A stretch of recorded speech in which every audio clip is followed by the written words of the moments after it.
आजचा जो आपण एपिसोड रेकॉर्ड करतोय हा खास माझ्या त्या शेतकरी बांधवांसाठी आहे की ज्यांना वाटतं मी जे पिकवतो त्याची खरी किंमत मला का मिळेल,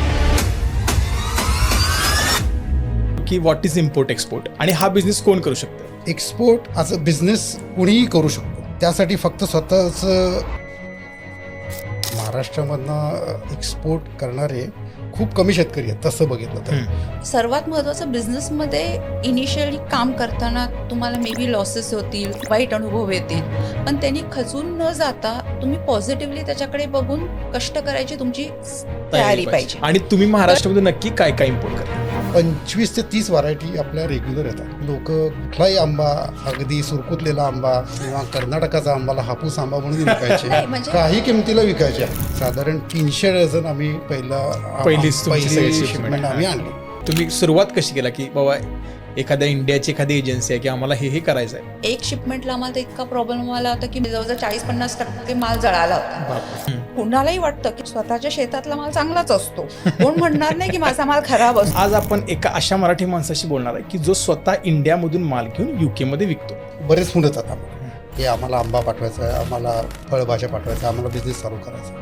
आपल्याकडच्या शेतकऱ्याला कळलं पाहिजे की जेव्हा मी बाहेर पाठवतोय मला तो त्या सायझिंगमध्ये ग्रेडिंग करून तसा पॅकिंग करून पाठवला पाहिजे. तो माल एक्सपोर्ट होतो भारतात 2 प्रकारे होतो, एक विमानामार्गे आणि एक जहाजामार्गे. म्हणजे एखादा माणूस जर हे करण्याचा विचार करत असेल इनिशियल स्टेजला, भले मग थोडा वेळ का होईना पण मला एक 4 पैसे राहतील, मी ह्याच्याबद्दल रिअल काय ट्रूथ आहे हे मला ऐकायला आवडेल. तुम्ही कमीत कमी 1200 किलोचा माल भरा, नाहीतर 3 टन म्हणजे 3000 किलोचा माल. 3000 किलोचं सामान पाठवायचं असेल तर आजच्या तारखेला तिचा भाव साधारण बापरे. आज तुम्हाला थेट कळणार आहे तुमचा माल UK पर्यंत कसा जातो आणि सगळ्यात महत्त्वाचं की तुमच्यासारखा छोटा शेतकरी हे एक्सपोर्ट करू शकतो की नाही. लोक म्हणतात की एवढं महाग काय. जर 20 रुपये किलो जर मिरची असेल तर इथं येईपर्यंत ती 300 रुपये किलो का झाली. मला वाटतं की ह्याच्यातून एका शेतकऱ्याला पण कळेल की काय कॉस्ट कन्सिडर केला पाहिजे. समजा मी उद्या ठरवलं की मी आमच्या गावातल्या शेतकऱ्यांना एक 10-15 जणांना एकत्र केलं मी आणि ठरवलं की आता आम्हाला आमचा माल बाहेर पाठवायचा. जेव्हा आम्ही आंबा सुरू केला, आम्ही पहिल्या वर्षी 1000 डझन पण आंबा आणला नव्हता. आज आमचा कुठे 50,000 डझनच्या वरती आंबा येतो. तेवढा आंबा आपण इथे खपवू शकतो. जर आज मी ठरवलं की मला इम्पोर्ट एक्सपोर्ट सुरू करायचं तर नेक्स्ट 12 महिन्याच्या स्टेप बाय स्टेप प्रोसेस माझी काय असेल. आता जसं आपण आता मला वाटते बऱ्यापैकी सगळं कव्हर केलं की एखाद्या शेतकऱ्याला आपण कशा पद्धतीने विचार केला पाहिजे हे आयडिया त्याला ह्या पॉडकास्टमधून मिळू शकते.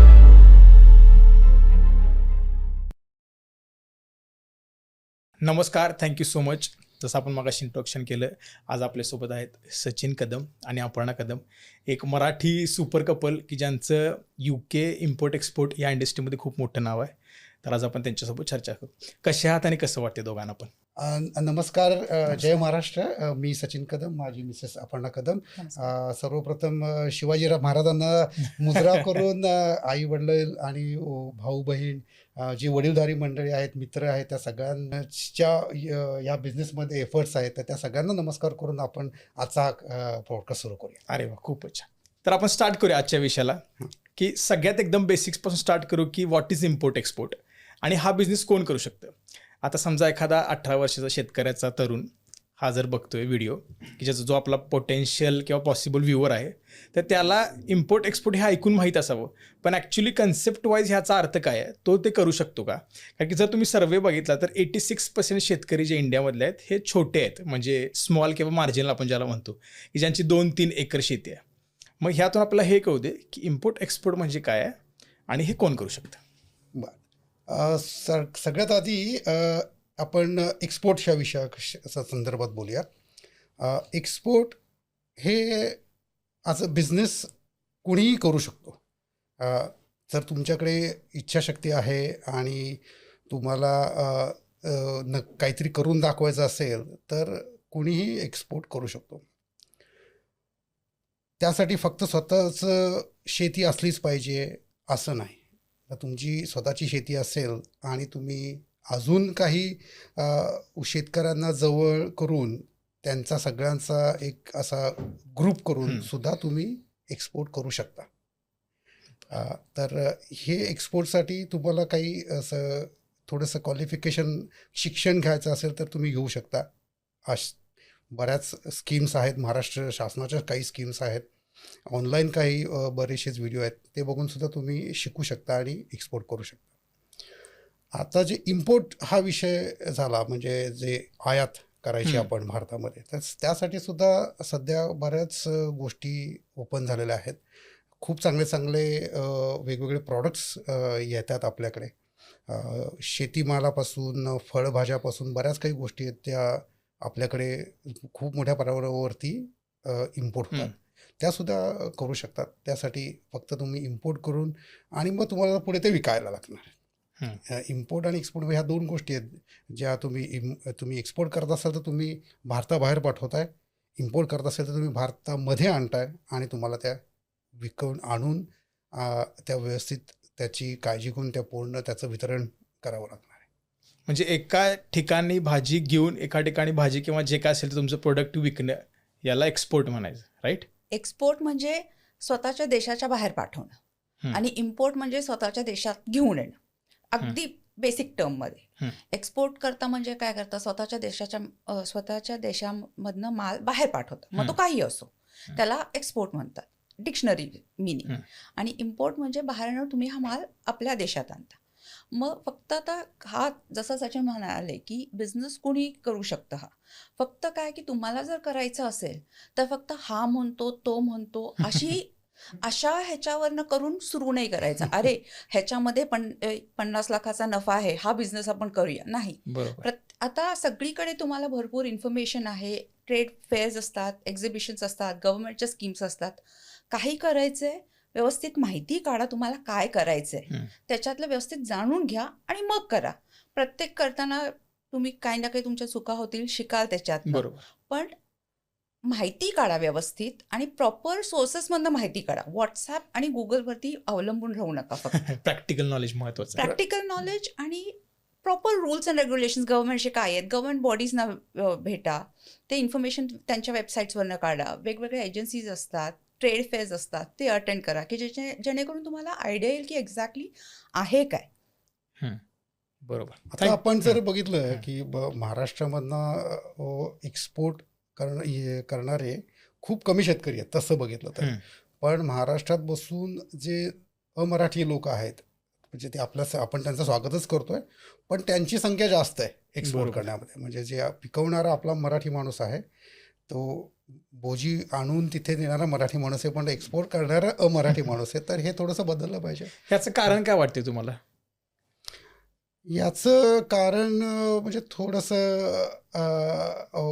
ऐकायला आपलं विचित्र वाटेल, पण मराठी माणूस थोडंसं धाडस कमी करतो की आता मी कसं करू एक्सपोर्ट, कसं बिझनेसमध्ये येऊ. पण हळूहळू परिस्थिती आता बदलायला लागली आहे. गेले 10-15 वर्षात जे आम्ही बघतोय इकडे राहून की एक परिस्थिती बदलली आहे. लोक एक्सपोर्टच्या मागे लागलेत, वेगवेगळे व्यवसाय करायला लागलेत मराठी, आणि खूप चांगलं आहे. नवीन पिढी ह्या सगळ्या गोष्टी करते, याचा खूप अभिमान पण आहे. काही वर्षात ही सिच्युएशन नक्कीच बदलेल. ही अशी का आली ह्याचं थोडंसं उत्तर देणं अवघड आहे, पण झालं आता ते झालं ते आपण न बघता तरुण पिढीने शेतकऱ्यांनी काय केलं पाहिजे, पुढं काय फळभाज्यामध्ये एक्सपोर्ट चांगल्या पद्धतीने कशा करता येईल ह्याच्याकडे लक्ष दिलं पाहिजे. अरे वा, खूपच छान. तुम्हाला अजून काही बोलायचं आहे? जसं की मगाशीच सांगितलं की तुम्ही आता नवीन पिढीला कसं की व्यवस्थित माहिती आहे, त्यांना नेट, इंस्टाग्राम, टिकटॉक्स ह्या सगळ्यावरनं इन्फॉर्मेशन मिळते तुम्हाला. तर ती इन्फॉर्मेशन घेऊन पुढे पाऊल टाका. नुसती इन्फॉर्मेशन घेऊन स्वतःपर्यंत ठेवू नका. त्याचा काहीतरी उपयोग करा. की आता आपल्याला माहिती आहे, आपण बघतो की मँगोज एक्सपोर्ट होत आहेत, आंबे एक्सपोर्ट होतात. अरे सगळे नुसते म्हणतात की आंबा एक्सपोर्ट क्वालिटीचा, आमचा एक्सपोर्ट क्वालिटीचा आंबा आहे, आंबा एक्सपोर्ट होतो. पण तुम्हाला जर करायचं असेल तर तुम्ही काय केलं पाहिजे. आणि सर्वात महत्त्वाचं, बिझनेसमध्ये इनिशियली काम करताना तुम्हाला मे बी लॉसेस होतील, वाईट अनुभव येतील, पण त्यांनी खचून न जाता तुम्ही पॉझिटिव्हली त्याच्याकडे बघून कष्ट करायची तुमची तयारी पाहिजे. तर डेफिनेटली तुम्ही प्रोग्रेस करू शकाल. आणि मला वाटतं ऑल पार्ट ऑफ प्रोसेस आहे ना, की वाईट अनुभव येणार, चांगले येणार, आणि शिकत जाणार. आणि तसंच आणि वाईट अनुभव, एखाद्या माणसाला वाईट अनुभव आला म्हणून 4 माणसं मागे पाऊल टाकतात. असं म्हणले धाडस कुठेतरी कमी पडते. त्यांनी करायचा प्रयत्न केला, त्याला 4 लाखाचं नुकसान झालं, मी कशाला करू? बरोबर. तर ही ॲटिट्यूड थोडं चेंज करायला पाहिजे. त्यांनी केलेल्या चुका तुम्हाला माहिती नाहीत ना, कारण बरोबर. आणि त्यांनी केलेल्या चुका तुम्ही करालच असं नाही. आणि तुम्ही शिकाल कदाचित त्या हो. चुकांमधून. मस्त, थँक्यू सो मच. मला वाटतं ह्या एकदम सिम्प्लिफाईड मध्ये तुम्ही सांगितलं की इम्पोर्ट एक्सपोर्ट म्हणजे काय आहे आणि कोण हा बिझनेस करू शकते. आपण नेक्स्ट क्वेश्चनला जाऊया. तर जसं आपण मगाशी म्हणलं की तुम्ही या बिझनेसमध्ये कशा आलात, म्हणजे ती मला एक बॅक स्टोरी, की जसं आपण म्हणतो की आता हा मराठी माणसाच्या स्टोरीज कुठेतरी कमी पडतात सांगण्यात, किंवा कदाचित अशी खूप कमी एक्झाम्पल्स आहेत की हा ह्या माणसानं कसं केलं. आणि माझ्यासारख्या तरुणाला किंवा युवाला ही खूप भारी आहे की कोणतरी ज्या माणसाने स्वतःला प्रूव्ह केलं ह्या इंडस्ट्रीमध्ये, तो आज आपल्या पॉडकास्टमध्ये गेस्ट म्हणून आहे. आणि तुम्ही महाराष्ट्रामध्ये नक्की काय काय इम्पोर्ट करता? मी या बिझनेसमध्ये का आलो, जसं लहानपणापासून काही फटाके विक, सुगंधी उठणे विक, नंतर केबल व्यवसाय हे करत होताना मी आमच्या वडिलांकडे सुद्धा बघायचो, कारण वडील सुद्धा नोकरी करून ज्यूस सेंटर चालवायचे. दिवसभर ते जॉब करायचे आणि संध्याकाळी ज्यूस बार चालवायचे. त्यामुळे ती एक प्रेरणा होतीच वडिलांकडनं आलेली. आईचं त्यांना पण सपोर्ट होता. बरोबर. त्यामुळे असे घरातनंच आम्हाला रक्तातच होतं, काहीतरी करून दाखवायचं आणि काहीतरी करायचं. बरोबर. बहीण भावांची शिस्त होती, तर त्याच्यामुळे पुढे आलो. अरे वा, खूप छान. आणि मिसेसची साथ. आणि नंतर मग शिक्षण घेऊन लग्न झाल्यानंतर आम्ही परदेशात आलो. परदेशात आल्यानंतर फक्त एकच ध्येय होतं की काही वर्ष इकडे राहायचं, पैसे कमवायचे आणि परत जायचं. सगळ्यांचं ध्येय तेच असतं. तेच होतं. पण आम्ही ती सुदैवानं दुर्दैवानं इकडचेच झालो. दरवर्षी आम्ही मूळ कोकणातले असल्यामुळे आंबे फणस हे तर आमचं अगदी जीव की प्राण. बरोबर. आम्ही इकडे बघायचो आंबे कशा प्रकारचे मिळत आहेत, आणि लोक कुठलाही आंबा, अगदी सुरकुतलेला आंबा किंवा कर्नाटकाचा आंबाला हापूस आंबा म्हणून विकायचे, नाही, म्हणजे काही किमतीला विकायचे. आणि फक्त कर्नाटकाचा नाही, म्हणजे कसं केसर दिसायला लांबुळका असतो, बरोबर. वेगळा कळतो. दुसरा बदामी आहे, तो वेगळा शेप असतो, कळतो. त्यामुळे काय व्हायचं, हे 2 आंबे जे आहेत ते कळतात आणि बाकी सगळा आंबा ना हापूस आंब्याच्या खाली यायचा. म्हणजे आम्ही जेव्हा आलो, मला आठवतं इनिशियली 3-4 वर्ष आम्ही इथे बाजारातनं एकदाही आंबा आणला नाही. मे मध्ये कोणी येणार असेल तर आमच्यासाठी एखाद दुसरा आंबा यायचा. आम्ही अशा 3 ते 4 वर्ष हार्डली आम्ही प्रत्येक वर्षी एखाद दुसरा आंबा खाल्ला असेल. इथे आम्ही एकदाही आंबा विकत घेतला नाही, कारण हापूस आंबा हा प्रकार म्हणजे इथे मिळायचंच नाही. म्हणजे प्रॉपर हापूस आंबा जी आपल्याला सवय आहे खायची, इंडिया म्हणजे पुण्यात किंवा भारतात राहून जी सवय झालेली होती खायची, इथे तो कधीच मिळाला नाही आम्हाला. साधारण 2007 मध्ये माझा एक मित्र आहे, विनय सावंत म्हणून, US मध्ये असतात ते, पुणे आणि US दोन्हीमध्ये. तर त्यांचं स्वतःचं आंब्यामध्ये फार म्हणजे इच्छा होती करायची. US मध्ये आंबा भारतातनं एक्सपोर्ट करायचा, US मध्ये इम्पोर्ट करायचा. ते म्हणाले तू का नाही करत UK मध्ये? चांगली गोष्ट आहे, आपण करू, बघू. मग आम्ही पहिल्या वर्षी आंबाची शिपमेंट बाय एअर म्हणजे विमानातनं प्रवास करून तो आंब्याची साधारण 300 डझन आम्ही पहिली शिपमेंट आम्ही आणली. आणि खूप छान जी झाली. अगदी पहिली शिपमेंट आणायला, बघायला कशी काही प्रोसेस होते ते करायला सुद्धा आम्ही गेलो होतो. खूप आनंद झाला होता की स्वतःचाच आपला आंबा येतो आहे, कोकणातला आंबा येतो, आणि आपण सगळ्यांना अगदी आनंदाने आम्ही दिला होता आंबा. लोकांच्या घरी जाऊन दिला. कन्साइनमेंट आली आणि त्याच दिवशी आपण आणि आमचे सुपुत्र भारतातनं आले होते, सुट्टीसाठी गेले होते माझ्या मते, आणि त्यांना सुद्धा आणायला गेलो नाही आम्ही एअरपोर्टला. ते वाट बघत बसले ते 1-2 तास. 2 तास एअरपोर्ट बाहेर थांबलो होतो. पण त्या आंबा आला आणि तो लोकांना घरी जाऊन देण्यात इतका आनंद होत होता आम्हाला की आम्ही ते विसरूनच गेलो की हे लोक येणार आहेत, शेड्यूल त्यांचं सगळं झालं. पण तसा प्रकारे मग आम्ही 2007 मध्ये आंबा हा ध्येय ठेवून आंबा सुरू केला. नंतर काय व्हायचं, 2007 मध्ये जेव्हा आम्ही आंबा सुरू करायचं का असं डिस्कशन चाललं की आता, कारण एक तर या बिझनेस मधलं काही माहिती नव्हतं, तर म्हटलं काही नाही तर आपल्याला तरी चांगला आंबा मिळेल ह्या दृष्टीने म्हटलं आपण 1 वर्ष करून बघू. हा, म्हणजे असं होतं की काही नाही तर आपल्याला तरी खायला मिळेल ह्या वर्षी, त्या दृष्टीने आपण म्हटलं प्रयत्न करून बघू, कारण ह्यातलं आम्हाला काहीच माहिती नव्हतं. मग त्याच्यावेळी कोण तुमचा सोर्स ऑफ इन्फॉर्मेशन किंवा त्यावेळी तुम्ही सुरुवात कशी केला की बाबा एखाद्या इंडियाची एखादी एजन्सी आहे की आम्हाला हे करायचं आहे, ते पण मला जाणून घ्यायला आवडेल. जे विनय सावंत होते हां. त्यांनी जाऊन भारतातनं माहिती काढली होती की कसा पाठवायचा. आता पेटीमध्ये आपल्याकडे नॉर्मली 5 डझनाची पेटी असते, इकडे येताना तो एक डझनाची किंवा 6 आंबे अर्ध्या डझनाची पेटी बनवून आणतात इथे. त्यांनी ती तिकडे जाऊन तिकडनं माहिती काढली की आंबा कसा पाठवायचा. आपण नैसर्गिक पद्धतीने पिकवलेला पाहिजे आंबा सगळ्यात महत्त्वाचं. रायपनिंग चेंबरमध्ये किंवा इथलीनमध्ये बुडवून अशा काही प्रकार न केलेला शक्यतो आम्ही आंबा आणत नाही. तर त्यांनी ती तिकडनं सगळी माहिती काढली. आम्ही रोज बोलायचो एकमेकांशी, तासभर डिस्कस करायचो की कुठल्या प्रकारचा आंबा पाहिजे, शेप, साईज आंब्याचा, तो एकाच बॉक्समध्ये कसा ठेवायचा. मग त्याच्यासाठी कागदाची जी पेंड म्हणतो आपण जशी असते तशी ते टाकून त्याला कुशनिंग देऊन न हाताचं, असं या सगळ्या गोष्टीचा आम्ही डिस्कस करायचो, अभ्यास करून. आणि मग त्यांनी भारतामध्ये जे काही प्रक्रिया आहे याच्यामध्ये की काही महत्त्वाचे डॉक्युमेंट्स, कागदपत्र लागतात लिगली, ते त्यांनी तिकडची माहिती काढली. मी इकडची माहिती काढली की जेव्हा इथे येतो आंबा किंवा कुठलंही प्रॉडक्ट की तो इथे लिगली कसा आपल्याला कस्टम्समधनं क्लिअर करायचा, ही आम्ही इथली माहिती काढली. आणि मग तशा प्रकारे आम्ही पहिले याच्यामध्ये बऱ्याच गोष्टी आम्ही गव्हर्नमेंटच्या वेबसाईटवर जाऊन बघितल्या, पर्सनली भेटून काही एजंट्सला भेटलो की ह्याच्यासाठी काय करायचं, आंबा कसा येतो. पहिल्या शिपमेंटला तर मी त्याच्या ट्रकमध्ये, मोठ्या ट्रकमध्ये बसून कार्गोला पण गेलो होतो की मला बघायचं आहे की कसं कार्गो येतो. म्हणजे अगदी बेसिक पासनं एकदम बॉटम माहिती काढली. स्वतः एक आंबा उचलून आम्ही दोघांनी तो बघून ओपन करून लोकांना दिलेला आहे. हा, म्हणजे इनिशियली जे आमच्या आंब्याचे म्हणजे तपसचा जो आंबा होता तो पहिल्यांदा जे विनय सावंत जे होते त्यांचा ब्रँड तपस ॲग्रो म्हणून होता.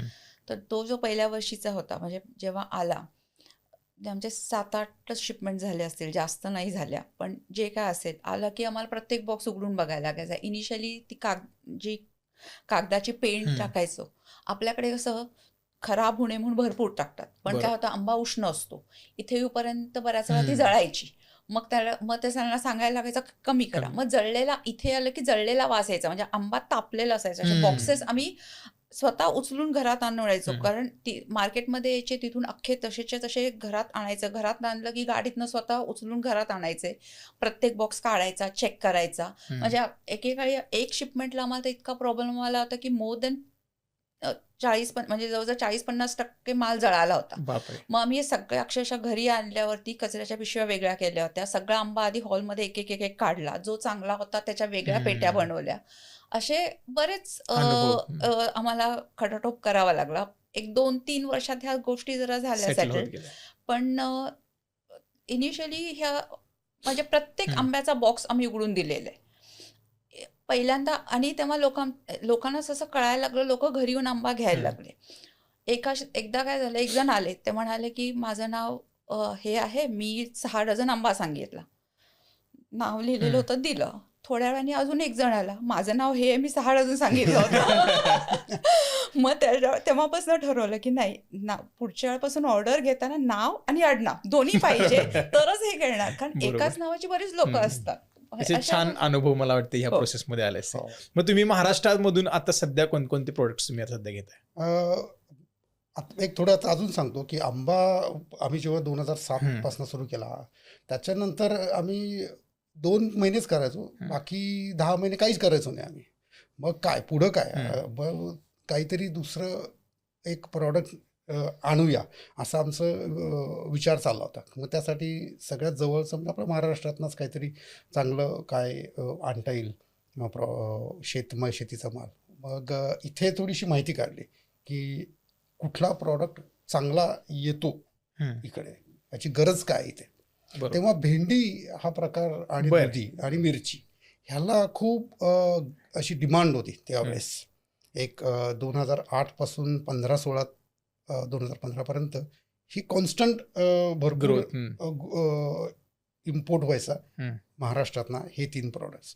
म्हटलं आपण करून बघू हे काही प्रॉडक्ट्स. मग आमचे अजून एक भाऊ म्हणजे गुरुबंधूच म्हणा त्यांना असे विकास दांगट जी आहेत, त्यांची कंपनी आहे, ते स्वतः काही प्रोडक्शन करतात.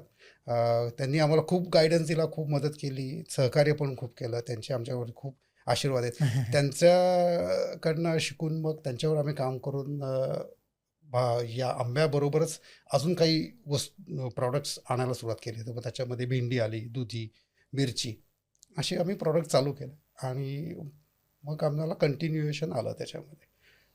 मग एक भारत झाला, मग अशा वेगवेगळ्या देशांमधनं आम्ही रिक्वायरमेंट प्रमाणे सुरू केली. मग रोज जाऊन मार्केटमध्ये माहिती काढणं, कोण कस्टमर काय आहे, कसा आहे, याची जरा पूर्ण माहिती काढून काय गरज आहे, याच्याबद्दल आम्ही हळूहळू शिकत गेलो. खूप चांगले, खूप वाईट सगळे अनुभव आले आम्हाला. आणि मग भारतामधून आम्ही चांगल्याच प्रकारच्या आता वस्तू आणतो, फळं भाज्या. त्याच्यामध्ये साधारण 25 ते 30 व्हरायटी आपल्या रेग्युलर येतात या महाराष्ट्रामध्ये पिकलेल्या. आणि शक्यतो सगळ्या आपला खेड, राजगुरुनगर, नाशिक, पुणे, थोडंसं सांगली, सातारा या बेल्टमधल्या आपल्या सगळ्या वस्तू. अरे वा, मस्त. आता त्याच्यात उदाहरणं द्यायची झाली तर एक दुधी भोपळा आपला, मिरची G4 साईजची असते ती, नंतर आंबे हळद, पिवळी आणि पांढरी दोन्ही प्रकारची हळद, गुवार, नंतर आपला आवळा, ते तोंडली, वेगवेगळ्या प्रकारच्या पालेभाज्या, मग त्याच्यात लाल माठ आला, हिरवा माठ आला, चवळी, आंबाडी, सुरण, कंद,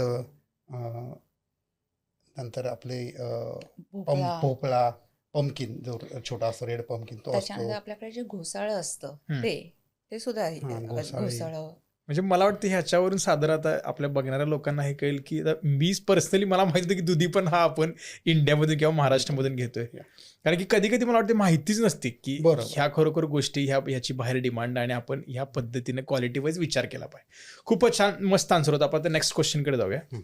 UK मध्ये इंडियामधला एखादा सप्लायर तुम्हाला चूज करायचा आहे, तर तुम्ही त्याच्यात नक्की काय बघता? आणि काही गोष्टी अशा असतील की तुम्ही स्ट्रेट अवे त्याला सांगत असेल की मी तुझ्याकडून नाही घेऊ शकत. म्हणजे हा पॉडकास्ट बघणारे जे लोक आहेत आपले, कदाचित पोटेन्शियल तुमचे सप्लायर असतील फ्युचरमध्ये, त्यांना कळेल की बाबा ह्या गोष्टी योग्य आहेत किंवा ह्या गोष्टी अयोग्य आहेत. आता UK फूड स्टँडर्ड एजन्सी 2023च्या रिपोर्टनुसार इंडियन प्रोड्यूस जे रिजेक्शन आहेत त्यात सगळ्यात 1 नंबर कारण म्हणजे पेस्टिसाइड रेसिड्यू आहे. मग कुठेतरी हे शेतकऱ्यांना कळालं पाहिजे की बाबा खरोखर ह्या गोष्टी जर आपण करत असेल तर आपल्या सध्या इम्पोर्टिंगसाठी स्कोप नाही आहे किंवा एक्सपोर्टिंगसाठी. त्याच्याबद्दल ऐकायला आवडेल. आता जे सप्लायर कसा चूज करायचा, त्यासाठी जर कोणाला बरेच फोन येतात आम्हाला की आम्हाला आंबा पाठवायचा आहे, आम्हाला फळभाज्या पाठवायचा आहे, आम्हाला बिझनेस चालू करायचा आहे. आम्ही बघतो की त्यांच्यामध्ये खरंच काय पोटेन्शियल आहे, खरंच त्यांना याची माहिती आहे का. जर त्यांना माहितीच नसेल आणि फक्त बिझनेस करायचा म्हणून करायचं असेल तर आम्ही त्यांना ते काही लगेचच कळून जातं काय आहे काय नाही. जर त्यांच्यामध्ये पोटेन्शियल दिसलं तर गायडन्स देतो आपण त्यांना आणि सांगतो तुम्ही एक्सपोर्ट केलंय का आधी. पहिली गोष्ट, तुम्ही नसेल केलं तर तुम्ही त्याचा लोकली तुम्ही बिझनेस करून बघा. तुम्हाला करायचं म्हणून एक्सपोर्टला डायरेक्ट जम्प करू नका, तुम्ही उडी मारू नका, तुम्ही चाला आणि मग उडी मारा. मग लोकली तुम्ही विका काही गोष्टी, मग तुम्हाला त्याचा एक समज येईल की कुठला प्रॉडक्ट किती वर्षातनं 12 महिन्यातनं किती वेळ येतो, किती वेळ येत नाही. कारण आम्हाला जर सारख्या पाहिजे असतं. तुम्ही जर पिकवत असाल, तुम्ही आज जर पिकवलं, 3 महिने पिकवलं, त्याच्यानंतर तुमच्याकडे माल नसेल तर तुम्ही कसं काय करणार. बरोबर. जर तुमच्या इथे पाऊस आला किंवा काही वादळ आलं त्याच्यामुळे तुमच्याकडे नसेल तर तुम्ही तो आम्हाला कसा देणार. तशी तुमची एक काहीतरी एक बॅकअप पाहिजे, कन्सिस्टंट सप्लाय, म्हणजे काय रेग्युलर सप्लाय पाहिजे. आता कसं की तुम्ही लोकांना कसं वाटतं आज आपल्याकडे शेतीमध्ये नॉर्मली काय होतं, ह्या वर्षी उत्पादन चांगलं आलंय, आपण म्हणतो नाही माझ्याकडे भरपूर दुधी असते. पण तुम्ही हे विचार केला पाहिजे, आपण दर आठवड्याला दुधीची भाजी करतो किंवा आठवड्यातनं एकदा 2 आठवड्यातनं एकदा करतो. आपण दरवेळेला दुकानात जातो, आपल्याला दुधी दिसतो की नाही. मग जर आज माझ्या शेतात उगवलाय पण 2 महिन्यानंतर काय, जर एक दुधी उगवायला 2 महिने लागत असतील, त्याच्यानंतर माझे आज जे काही दुधी उगवलंय मी सगळा काढला माझ्या शेतातला, पुढच्या आठवड्यात तुम्ही मला काय देणार. बरोबर. आपण जेव्हा भाजी घ्यायला जातो भाजीवाल्याकडे, त्याच्याकडे सगळ्या भाज्या असतात. त्याला विचारतो ही आहे का, ती आहे का, ती आहे का. आपल्याला कधीच माहिती नसतं की कुठली भाजी कधी उगवते. बरोबर. आपण जातो आणि उचलून आणतो. हम्म. तर म्हणजे त्या दृष्टीने आम्हाला सुद्धा सप्लायरचा जो कन्सिस्टंट सप्लाय लागतो, की तुम्ही ठीक आहे तुमच्या शेतात होणार नसेल, तुमच्या 4 लोकांबरोबर संबंध आहेत का, की ठीक आहे आज मी ह्याच्याकडनं घेऊन देईन, उद्या त्याच्याकडनं घेऊन देईन, पण तुम्हाला पूर्ण 12 महिने मी दुधी सप्लाय होईल देईन. माझ्याकडून. ठीक आहे थोडंफार कमी जास्त होऊ शकतं. दॅट इज म्हणजे तेवढं आपण समजू शकतो की दर आठवड्याला 100 बॉक्स देतोय ना, ह्या आठवड्यात बाबा माझे 70 झाले, पुढच्या आठवड्यात 120 झाले, तेवढं समजू शकतो. पण ह्या आठवड्यात 100 दिलेत, पुढचे 3 आठवडे मी काही देऊ शकणार नाही. 4 आठवड्यानंतर मी तुम्हाला परत 500 बॉक्सेस देतो, पण तेव्हा मला 500 बॉक्सेसचा नाही, उपयोग नाही ना. बरोबर. मला दर आठवड्याला 100 पाहिजेत. आणि भाज्यांच्या बाबतीत कसं होतं की लोकांना जर असेल तर घेणार, आणि जर नसेल तर ठीक आहे बाबा आज नाहीये ना दुधी, मला नको दुधी, मला काही फरक नाही पडत, पण पुढच्या आठवड्यात त्याच्याकडे जास्त आहे, तुम्हाला खायची नसेल तर तुम्ही घेणार नाही. बरोबर. तर त्यामुळे तसा विचार करावा लागतो की एकदम ठेवून आपल्याला देता येत नाही. तो कन्सिस्टंट फ्लो पाहिजे त्याचा, की बाबा ह्या आठवड्यात गेला, पुढच्या आठवड्यात गेला, त्याच्या पुढच्या आठवड्यात गेला. तुम्हाला तेवढी कमिटमेंट देता आली बरोबर. पाहिजे. म्हणजे कुठे तर मला वाटतं कन्सिस्टन्सी गेम आहे ना. म्हणजे कन्सिस्टन्सी. असं नाही की कोणतरी आला एकदम तुम्हाला फोन केला, पहिली गोष्ट की त्याला त्याची माहिती पाहिजे. म्हणजे असं नाही की फक्त मला आता सचिन सर ओळखतात म्हणून हा मला माझा माल पाठवायचा आहे. तुम्हाला त्याची माहिती पाहिजे, तुमची तेवढी तयारी पाहिजे, ताकद पाहिजे, आणि एक्सपोर्ट क्वालिटीला तो मॅच होतोय का. आता कुणालाही वाटतं की स्वतःच्या शेतातला माल चांगलाच असतो, कोण म्हणणार नाही की माझा माल खराब असतो. बरोबर आहे. तुम्हाला वाटणार काय माझ्या आंब्याचा माझा बेस्टच असतो, माझा कधीच खराब नसतो. बरोबर. पण तो एक्सपोर्ट क्वालिटी का म्हणतात, त्याचे पॅरामीटर्स काय आहेत ते तुम्हाला समजून घेतलं पाहिजे, की बाबा का त्याला एक्सपोर्ट क्वालिटीचा म्हणतात, त्याच्यामध्ये तुमचा तो बसतोय का. बरोबर. तरच तुम्ही तो दॅट इज वन, म्हणजे तो सगळ्यात मोठा फॅक्टर पडतो. कारण काय होतं आपल्याकडच्या लोकांना, मला असं वाटतं ना, बऱ्याच वेळा ती गोष्ट लक्षात येत नाही. अरे आमच्याकडे हे भरपूर असतं, ते भरपूर असतं. हो, पण आपण जेव्हा इथे सुपरमार्केटमध्ये किंवा कुठे जातो, तुम्ही बघाल कांदे कन्सिस्टंट एका साईजचे असतात. हेच आपल्याकडे भाजीवाल्याकडे तसं नसतात, आपण कसे वेचून घेतो. पण आपल्याकडच्या शेतकऱ्याला कळलं पाहिजे की जेव्हा मी बाहेर पाठवतोय, मला तो त्या सायझिंगमध्ये ग्रेडिंग करून तसा पॅकिंग करून पाठवला पाहिजे. किंवा असं प्रत्येक भाजीचं काही ना काही वेगळे पॅरामीटर्स असतात, की त्यानुसार त्यांना ते जमलं पाहिजे की तसं त्याच्यात ते बसलं पाहिजे क्वालिटीमध्ये, किंवा त्याचे जे काही नॉर्म्स आहेत त्याच्यामध्ये ते बसलं पाहिजे. पेस्टिसाइडवाले किंवा इतर काही असतील, पॅकेजिंगवाले असतात. आता पॅकेजिंग तुम्ही कशात करून देणार आहात, काय करून देणार आहात. मी पोत्यामध्ये कांदे भरून दिले तर नाही चालणार, इथे मी नाही ठेवू शकणार तसे. सो त्याची सुद्धा तुम्हाला माहिती पाहिजे. म्हणजे मला वाटतं जशी कंट्री बदलेल त्या कंट्रीच्या रिक्वायरमेंटनुसार तुम्ही माहिती घेतली पाहिजे. बरोबर. इनिशियली बाबा खरोखर एक देश टार्गेट केला. फॉर एक्झाम्पल म्हणजे आज मी महाराष्ट्रामधला शेतकरी आहे आणि UK माझं टार्गेट आहे, तर पहिली गोष्ट मी पूर्ण UKची काय रिक्वायरमेंट आहे आणि त्यानंतर माझ्या प्रोडक्टला खरोखर डिमांड आहे का, ह्याचा अभ्यास करूनच तुम्हाला थोडक्यात अप्रोच झालं पाहिजे. बरोबर. UK आणि भारत आपण ह्या संदर्भात बोललो तर UK जशी आपल्याकडे अपेडा ही संस्था आहे की ज्यांच्या थ्रू जावं लागतं काही एक्सपोर्ट करायचं असेल तर तुमचे शेतकऱ्यांना रजिस्टर करावं लागतं. तर ती माहिती असली पाहिजे एक्सपोर्टरला की कुठला प्रॉडक्ट भारतातनं पाठवायला अलाउड आहे आणि UK मध्ये इम्पोर्ट करायला पण अलाउड आहे. बरोबर. असे पण प्रॉडक्ट असू शकतात की भारतामधनं सगळीकडे अलाउड आहेत पण UK मध्ये नाही. राईट. त्याची माहिती पाहिजे. पण जो प्रॉडक्ट अलाउड आहे त्याच्यासाठी काही स्पेसिफिक रिक्वायरमेंट आहेत का, ह्याची समज असली पाहिजे. बरोबर. हे सगळं नॉलेज जर सप्लायरकडे असेल, अगदी स्टार्ट टू एंड म्हणजे म्हणतात ना की जिथे शेत जमिनीपासून जो माल तयार होतो तो पासून एक्सपोर्ट निर्यात भवन पासून विमानापर्यंत जाईपर्यंत, किंवा तुम्ही बाय समुद्रमार्गे पाठवणार असेल तर जहाजापर्यंत नेण्यापर्यंतची प्रक्रिया पूर्ण माहिती असली पाहिजे, त्यांनी काढली पाहिजे ती माहिती. तर अशा लोकांनाच आपण पोटेन्शियल, आणि जर त्यांना माहिती नसेल तर आपण त्यांना समजून सांगतो की तुला करायचं आहे ना, तू ही सगळी माहिती काढ, आधी समजून घे काय आहे ते, आणि मग तू विचार कर एक्सपोर्ट करायचा. आणि एक्सपोर्ट करायला काही जरी झालं तरी एक मनी हा मोठा फॅक्टर आहे. बरोबर आहे. तर ती त्याची प्रत्येक एक एक कन्साइनमेंट कधी सांगायचं तर कधी 10 लाख कधी 15 लाखामध्ये जाते. हम्म. तर बरोबर. तुमच्याकडे तेवढं ते आर्थिक बळ पण आर्थिक तेवढं बळ पाहिजे. पण पाहिजे. कारण आज तुम्ही एक कन्साइनमेंट पाठवली, तुम्हाला लगेच पेमेंट येत नाही, असं हम्म.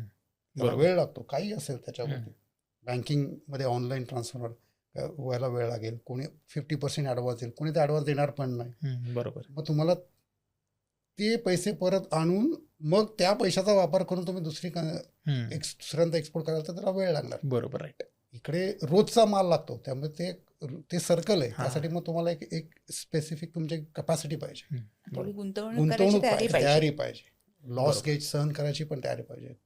बरोबर. हां, हे पण असं चालणार, म्हणजे तुम्ही असा विचार करू शकत नाही दरवेळेला की ठीक आहे मी आता आपण माल पाठवताना चांगलाच पाठवतो, पण इथे बिकॉज म्हणजे आता फ्रेश भाज्यांच्या बाबतीत काय होतं, दरवेळेला इथे तो त्याच क्वालिटीमध्ये येईल याची गॅरंटी नसते. बरोबर. खूप महत्वाचा हां, मुद्दा आहे मला तर वाटतं. आता म्हणजे मागे आता काही मागच्याच वर्षी आय थिंक आमची कन्साइनमेंट दुबई म्हणजे भारतातनं निघाली, दुबईमध्ये ती काही तास थांबली होती फक्त, आणि मग ती इकडे येणार होती. त्यांचं कनेक्टिंग फ्लाईट ते चेंज करणार होते. म्हणजे आमचं हॉल्ट म्हणजे आमची जी होती त्यांनी फक्त ह्या प्लेनमधनं त्यांना त्या प्लेनमध्ये ट्रान्सफर करायचं बरोबर. होतं. त्यांनी तो माल बाहेर काढला, तो तास का 2 तास बाहेर राहिला, आणि त्यावेळेला खूप जोराचा पाऊस आला होता. म्हणजे मागच्या एकदा ते दुबईमध्ये कधीच पाऊस पडत नाही, आणि तेव्हा पाऊस पडला होता. बाय द टाइम इथे आंब्याचे बॉक्सेस आले, निम्म्यापेक्षा जास्त आंब्याचे बॉक्सेस खराब झाले होते. बापरे. पाणी पडत होतं बॉक्सेस मधनं बाहेर, हां. सगळे काय भिजले होते. आणि दुबईमध्ये 50-60 वर्षात एवढा पाऊस झाला नव्हता, तेवढा झाला मागच्या वर्षी. मग अशा वेळेला मग तो माल खराब झाला ना, तर मग तुम्हाला आणि किती वेळा बऱ्याच कारणामुळे येताना व्यवस्थित पॅकेजिंगची माहिती नसते, एअरलाईन कंपनीच्या निष्काळजीपणामुळे बऱ्याच वेळा माल तुमचा खराब होऊ शकतो. त्यामुळे ह्याची गॅरंटी नाही की तुम्ही दरवेळेलाच तुम्हाला पूर्ण पैसे मिळतील. बरोबर. सुद्धा शेवटी तो लॉस कुठेतरी कोणीतरी बेअर केलाच हां, पाहिजे. बरोबर आहे. म्हणजे ते हा पण फॅक्टर कन्सिडर केला हां, पाहिजे. कारण आता पाऊस पडला, काय करणार? नॅचरल कलॅमिटी काय नॅचरल हे आहे. मग त्यामुळे कुठेतरी निगोशिएशन होतं की बाबा ठीक आहे, आम्ही सुद्धा नाही एवढा लॉस बरोबर शकत ना. आहे. मग त्या सप्लायरची सुद्धा तेवढी कपॅसिटी पाहिजे, तरच लॉंग टर्म रिलेशनशिप बिल्ड होतात. बरोबर. दरवेळेला मी हात वरती केले नाही, तुम्ही मला माझे एवढे पैसे दिलेच पाहिजेत, तर मग तशा प्रकारे नाही काम नाही, करू मग ते शकत. लॉंग टर्म मला हो. होत नाही वाटते. बरोबर. राईट. आणि याच्यात अजून एक सांगायचं म्हणजे जो माल आपण एक्सपोर्ट होतो भारतात ना, 2 प्रकारे होतो. एक विमानामार्गे आणि एक जहाजामार्गे. विमानामार्गे होणारा माल तो आज पॅसेंजर चे एअरक्राफ्ट असतात, त्याच्यामधून येऊन तो काही 8 ते 10 तासात पोचून जातो युकेला. त्या मालाला शक्यतो कोणी इन्शुरन्स देत नाही, कुठल्याही कंपनी शक्यतो देत नाही. हां, जो जहाजामार्गे येतो, आणि जहाजामार्गे येणाऱ्याला साधारण 3 ते 4 आठवडे लागतात. सी ट्रान्झिट ज्याला म्हणतात, JNPT जे आपलं मुंबईचं बंदर आहे, तिकडनं निघून युकेच्या फेलिक्स्टो बंदरापर्यंत येईपर्यंत साधारण 4 आठवडे डोर टू डोर लागतात. त्या मालाला इन्शुरन्स मिळतो, आणि त्याच्यामध्ये येणारे काही प्रोडक्ट वेगळे आहेत. म्हणजे जहाजामार्गे शक्यतो येणारे म्हणजे डाळिंब झाले, द्राक्ष झाली, कांदा झाला, नारळ झाला, हे शेतीमालामधले प्रकार आहे. बरोबर. बाकी ज्या फळभाज्या आहेत आपल्या सगळ्या म्हणालो आपण, त्या सगळ्या विमानानेच येतात पॅसेंजर, त्याला शक्यतो इन्शुरन्स नसतो. म्हणजे थोडक्यात कन्सिस्टन्सी, नॉलेज, आर्थिक बळ हे वन ऑफ द रिझन्स आहेत की तुम्हाला माहीत पाहिजे. बरोबर. चालेल. Thank you so much. आपण नेक्स्ट क्वेश्चनकडे जाऊया. आता जसं मगाशी तुम्ही म्हणला की आर्थिक बळ, आता त्याच्यावरून मला वाटतं की इम्पोर्ट एक्सपोर्ट ऐकायला खूप फॅन्सी वाटते. म्हणजे अगदी बॉलिवूड पिक्चरपासून मराठी पिक्चरपर्यंत हा इम्पोर्ट एक्सपोर्ट खूप मोठा बिझनेस दाखवला जातो. पण खरोखर हे फायनान्शियली वर्तेड आहे काय? म्हणजे थोडंसं मला इथं नंबर्स ऐकायला आवडतील. म्हणजे एखादा माणूस जर हे करण्याचा विचार करत असेल इनिशियल स्टेजला, तर शेवटी कुठेतरी ती क्लॅरिटी किंवा एक ॲश्युरिटी लागते की हां, हे पुढं केल्यावर मी भले मग थोडा वेळ का होईना, पण मला 4 पैसे राहतील. मी ह्याच्याबद्दल रिअल काय ट्रूथ आहे हे मला ऐकायला आवडेल. नक्कीच याच्यामध्ये प्रॉफिटेबल बिझनेस आहे, म्हणून तर एवढे लोक करतात, आम्ही पण करतो. पण त्याबरोबर ह्याच्यामध्ये नुकसान सुद्धा होतं, ह्याची पण तयारी पाहिजे. आता असे जर काही संख्या सांगायची म्हणाली की तुम्हाला काय पाहिजे, आज नॉर्मली आमची जी एक कन्साइनमेंट असते, तर ती विमानाने निघाली तर त्याला 1200 किलोचं एकही म्हणतात त्याला. तुम्ही कमीत कमी 1200 किलोचा माल भरा, नाहीतर 3 टन म्हणजे 3000 किलोचा माल भरा. हम्म. एवढं तुम्हाला कॅपॅसिटी पाहिजे तुमची. हम्म. 2 प्रकारे तुम्ही पाठवू शकता, 1200 किलो किंवा 3000 किलो. त्याचं तुम्हाला बुकिंग करावं लागतं. त्या 3000 किलोमध्ये तुम्ही जरी 300 किलो भरला तरी तुम्हाला 3000 किलोचाच एअर फ्रेट म्हणतात त्याला, तो लागतो. किंवा 1200 मध्ये तुम्ही 12 किलो भरा, 120 भरा, पण तुम्हाला 1200चाच एअर फ्रेट लागतो त्याला, म्हणजे तो ते ट्रान्सपोर्टचा चार्ज. तर तो चार्ज खूप जास्त असतो. तो सीझननुसार तो Change बदलतो. होतो. आता ऑइल प्राइसेस बदल, त्यामुळे तो अजूनच वाढलाय.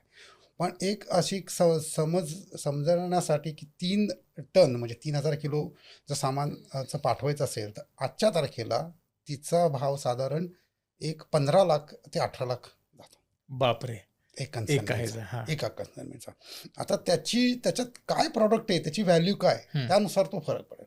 आता त्याच्यात मिरची आहे जी जर बघितली साधारण 20 रुपये किलोला, काय 25 रुपये किलो भावाला जर असेल आपल्याला, पण ते जर शेवगा घेतला जो 40 रुपये किलोचा असेल किंवा दुधी घेतली मे बी 50 रुपये किलो असेल, तर त्याप्रमाणे त्याची किंमत, पूर्ण पॅकेजची किंमत वरती जाईल किंवा खाली येईल. बरोबर. काय तुमच्याकडे किती माल भरताय. जेव्हा तुम्ही 1200 किलो भरता तेव्हा तुम्हाला एअर फ्रेट जास्त लागतो. जेव्हा तुम्ही 3000 किलो भरता तेव्हा तुम्हाला एअर फ्रेट थोडासा कमी होतो. ते फायदेमंद राहतं.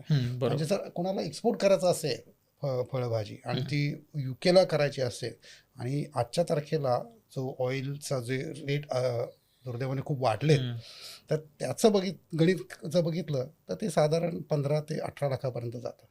ह्याच्यामध्ये जर आपण आंबा टाकला, जो आता त्याचं अगदी म्हणजे सध्या सीझन पण आहे आणि आंबा तसा कमी प्रोडक्शन आहे यावर्षी आपल्याकडे पाऊस झाल्यामुळे, तर त्याच कन्साइनमेंटची किंमत साधारण 20 लाख ते 21 लाखापर्यंत जाते. आणि ह्याच्यात एक गोष्ट ऍड करायची, म्हणजे आता आपण काय करतो, आपण फक्त असा विचार करतो भाजीचा एक बॉक्स होते हे, म्हणजे आंब्यात आता सचिनने जसं सांगितलं मिरचीची एवढी किंमत आहे, शेवग्याची एवढी किंमत आहे, पण प्रत्येक कन्साइनमेंटमध्ये एक साधारणतः 5 ते 10% कन्साइनमेंटच्या तुम्हाला तो माल खराब होणार. त्याच्यातला पूर्ण माल खराब होत नाही. 2 बॉक्सेस दबले, 4 बॉक्सेस दबले, कुठे ते बॉक्स फाटला, हे झालं तर तुम्हाला एक साधारणतः, आता काय होतं, तुम्ही थोडे दिवस काम केलं की तुम्हाला अंदाज येतो की बाबा मालला दरवेळेला म्हणजे 5% म्हणा किंवा 10% माझा माल खराब होतो. बॉक्स उचलताना पडला, फाटला, म्हणजे हे काही कोणी मुद्दामून खराब करत नाही, पण हे त्यातलं आहे.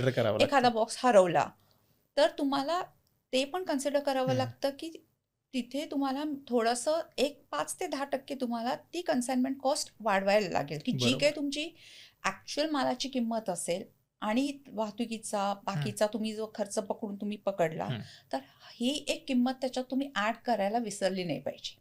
म्हणजे हे सगळे फॅक्टर्स कन्सिडर केले पाहिजे. बरोबर. आता जेव्हा आपण त्याची एक किंमत काढतो रॉ मटेरियल पासून इथे येईपर्यंत, लोक म्हणतात की एवढं महाग काय.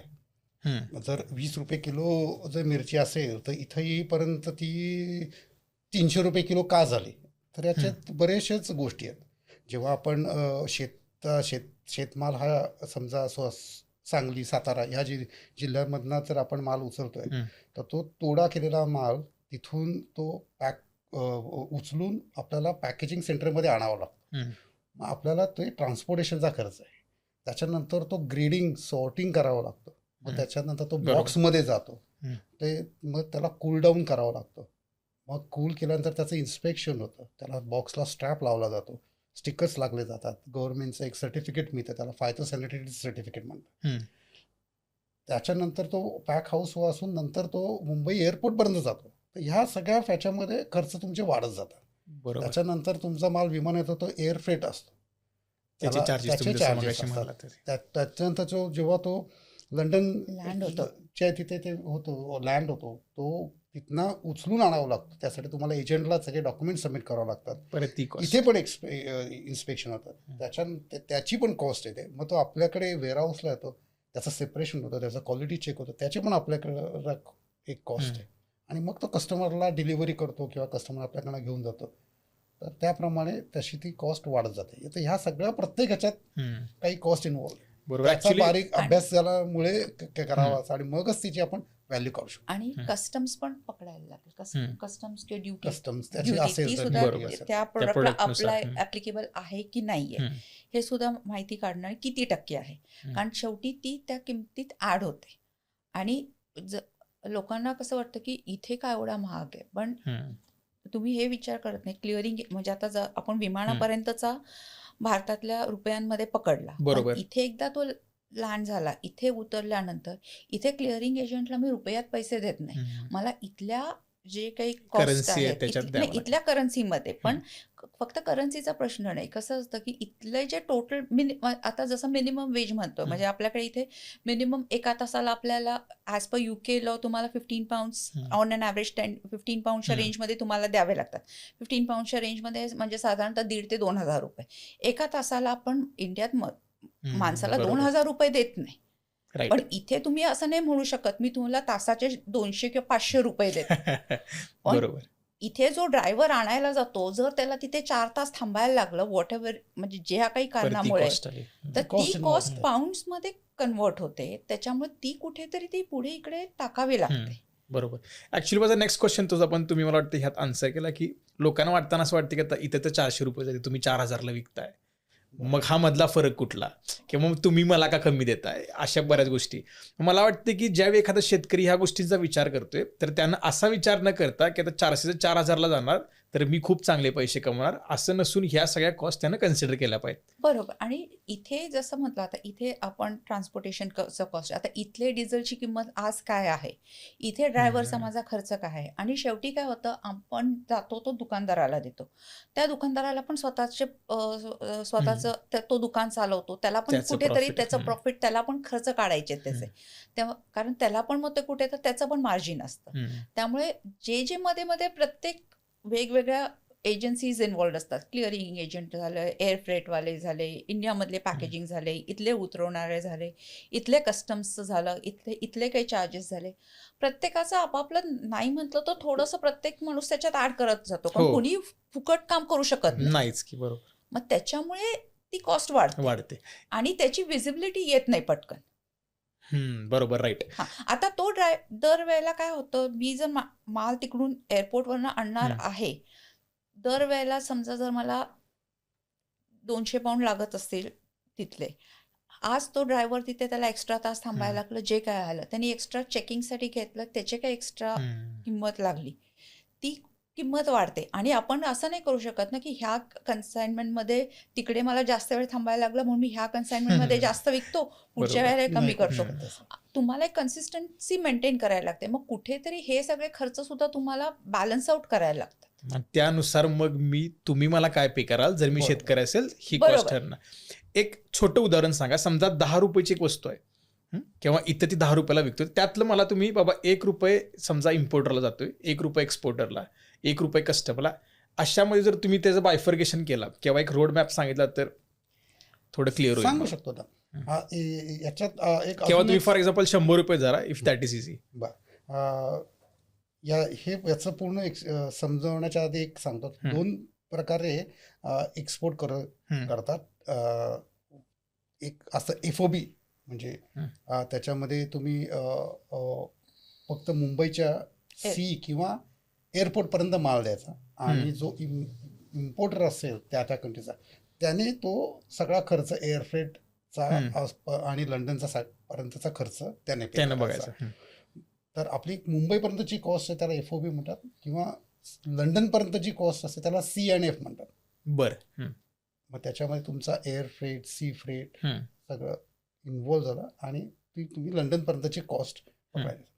आता त्याचं कशा प्रकारे ती वाढते त्याचं मी तुम्हाला एक साधं एक हिशोब देतो. आपण एक मिरचीचं उदाहरण घेऊ. 50 रुपये किलो मिरची आहे. आपण 4 किलोचा आपला बॉक्स आहे, म्हणजे सरळ ते 200 रुपये त्या मिरचीचा भाव झाला. बरोबर. तो मिरची आपल्याला 200 रुपयापर्यंत एक रॉ मटेरियल म्हणतात त्याला. त्याच्यामध्ये आपल्याला एक जो बॉक्समध्ये भरतो त्याचे साधारण 40 रुपये हा दर चालला, 40 ते 42 रुपये बॉक्सला जातात.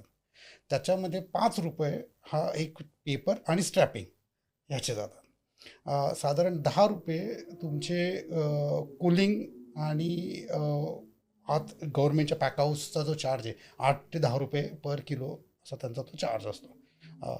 त्याच्यामध्ये ते 10 रुपये तिथे तुमचे जातात. त्याच्यानंतर सॉर्टिंग ग्रेडिंग केल्यानंतर जो काही तुमचा खराब माल निघतो त्याच्यात तुम्ही एक 10% ते पकडावे लागतात. म्हणजे तुम्ही जर आज 4 किलो पाठवले तर आम्ही 4 किलो जाऊ शकत नाही रिसिव्ह होत एक्सपोर्ट. नाही. मला साधारण 4.5 किलो माल द्यावा लागतो, त्यातनं तो 500 ग्राम तुमचा खराब होतो. ती एक कॉस्ट पकडावी लागते. म्हणजे निर्यात भवनमध्ये जेव्हा पॅक हाऊस म्हणतात त्याला, तिथे जेव्हा बॉक्स पूर्णपणे पॅक होतो, कूलिंग होतं, त्याचं इन्स्पेक्शनचा एक वेगळा चार्ज असतो गव्हर्नमेंट अथॉरिटीला. साधारण पर शिपमेंट मागे 5,000 रुपये त्यांना द्यावे लागतात. असा काही एक चार्ज आहे. त्याचे साधारण तुम्ही जर किलो मागे जर काढले त्याचे 4 ते 5 रुपये त्याचे होतात. त्याच्यानंतर तो मुंबई एअरपोर्टला जातो.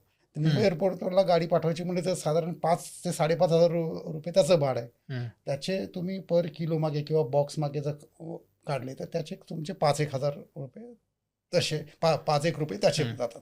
तर आता आपला माल हा मुंबई एअरपोर्टपर्यंत गेला, त्याच्यामध्येही 200 रुपये होते, त्याच्यामध्ये जवळजवळ एक 70-80 रुपये तुमचे ॲड झाले.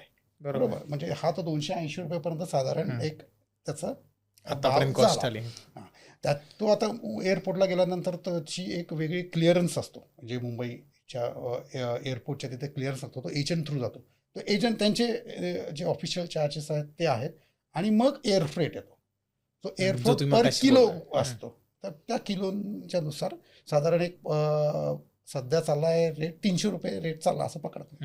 म्हणजे 300 रुपये गुणिले 4 म्हणजे माझे 1200 रुपयाचा एअर फ्रेट झाला. बरोबर. आणि माझं रॉ मटेरियल कितीचं आहे, 400 रुपयेचं आहे.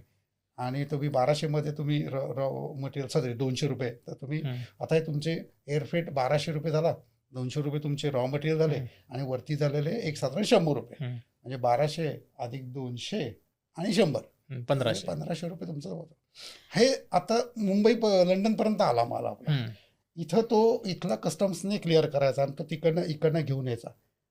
मग त्याला आम्हाला इथे साधारण एक 50 पेन्स पर किलो साधारण आम्हाला एक खर्च आहे. आता त्याचे आपण कन्वर्ट जर केले तर साधारण म्हणजे आता साधारणतः एक 1 GBP इज इक्वल टू 124-125 रेंजमध्ये चाललाय. पण आपण जस्ट एक्झाम्पलसाठी 100 पकडू, म्हणजे कॅल्क्युलेशनला सोपं जाईल असं. म्हणजे 1 किलो मागे आपल्याला 50 रुपये बरोबर. आणि 4 किलो मागे 200 रुपये झाले. म्हणजे मगाशी जी आपली किंमत होती किती 1500, त्याच्यामध्ये आपल्याला अजून 200 ऍड झाले, म्हणजे 1700 इथे झाले. मग त्याच्यानंतर जो इम्पोर्टर असतात आमच्यासारखे, त्यांना इथे आम्हाला खर्च आहेत, वेअरहाऊसचे एक्सपेन्सेस आहेत, सॉर्टिंग ग्रेडिंग करावं लागतं. त्याचे आम्हाला साधारण एक किलो मागे आम्हाला कमीत कमी एक 25 पेन्स म्हणजे साधारण एक 25 रुपये जरी पकडले म्हणजे साधारण 1 पाऊंड आम्हाला तो 50 पेन्स ते 1 पाऊंड म्हणजे 100 रुपये असे घडीभर धरा.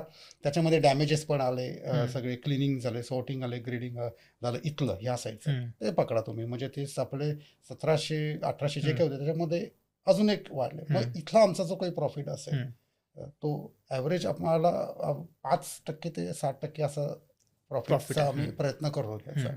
तर तो जर पकडला तर त्याच्यामध्ये 100 रुपये तुम्ही ते पकडले, कारण हा सगळा खर्च वाढून आता तुम्ही तो 200 रुपयाची भाजी 1800 ते 1900 रुपयाला ही अशा प्रकारे येते. बरोबर. आणि आता जसं प्रॉफिटचं म्हणाले की इथे जरी मी समजा 5% प्रॉफिट पकडलं तर तुम्ही म्हणता अरे यांनी 5% प्रॉफिट घेतलं. पण इथे काय होतं, जर तुम्हाला 5% प्रॉफिट झालं तर कंपनीज हाऊसला तुम्हाला 26% प्रॉफिट भरावं लागतं. 26% तुम्हाला टॅक्स द्यावा लागतो. म्हणजे जर मी 100 रुपयाचं प्रॉफिट म्हटलं की घ्यायचं तर मला 100 मिळतच नाही. 26 रुपये माझे स्ट्रेट वे कंपनीज हाऊसला जातात. बरोबर.